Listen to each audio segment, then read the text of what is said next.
Excellence, Monsieur l'ambassadeur Éric Yamdaogo Tiaré, en vertu des pouvoirs qui nous sont conférés en notre qualité de président du Conseil des ministres du G5 Sahel et au nom des chefs d'État du G5 Sahel, nous vous installons officiellement dans vos fonctions de secrétaire exécutif du G5 Sahel.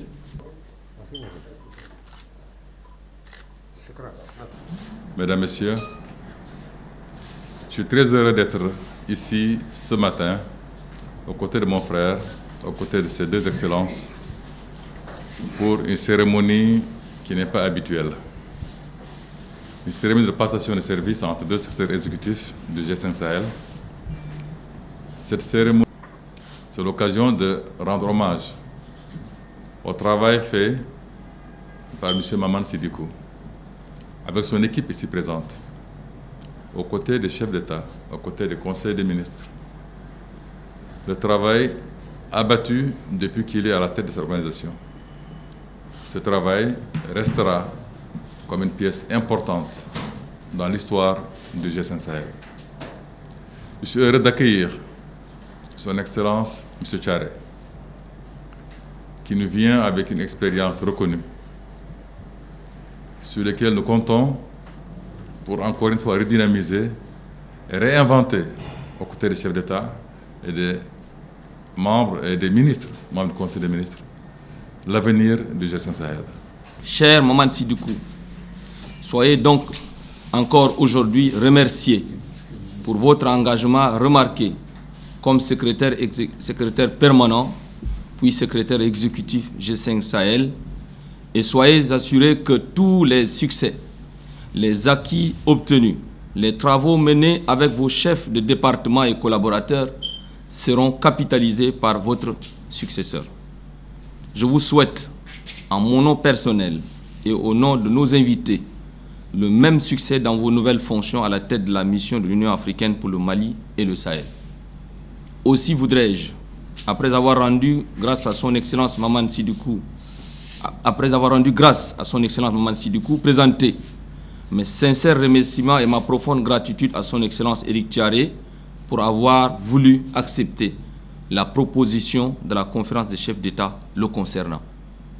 Excellence, Madame l'ambassadeur, Monsieur l'ambassadeur, cher Éric Tiaré, vous allez devoir poursuivre avec assiduité, rigueur et diligence les grands chantiers en cours au niveau du G5 Sahel, tracés dans les feuilles de route de la coalition pour le Sahel et de la présidence en exercice, et qu'il m'importe de rappeler ici.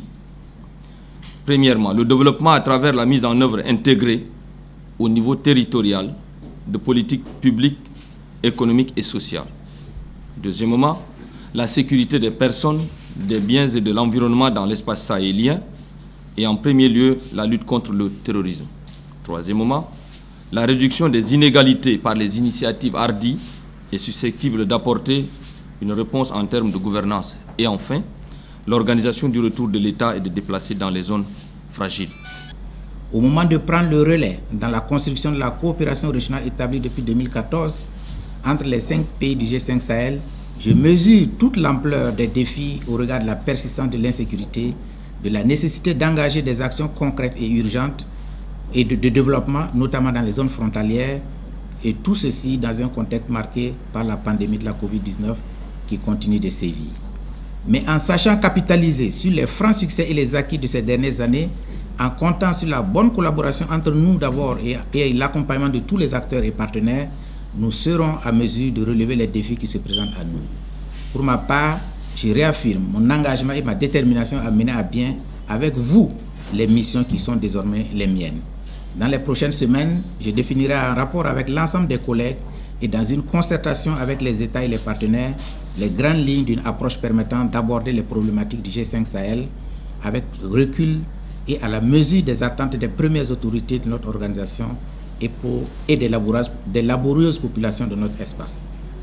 Encore une fois, de vive voix, féliciter mon successeur, l'ambassadeur Éric Tiaré, et surtout lui présenter mes encouragements pour ses nouvelles fonctions, exigeantes en termes de sacrifice, mais nobles. Il peut être rassuré et assuré de ma disponibilité à l'accompagner autant que de besoin. Je voudrais également inviter à cette occasion les collègues du G5 Sahel, toujours sur la brèche, à lui réserver un bon accueil et un soutien conséquent dans l'exercice de son mandat. Pour terminer, je voudrais saisir cette occasion pour traduire toute ma reconnaissance à leurs excellences, messieurs les chefs d'État, pour la confiance et pour m'avoir donné l'opportunité d'apporter ma contribution à la construction de notre solidarité régionale.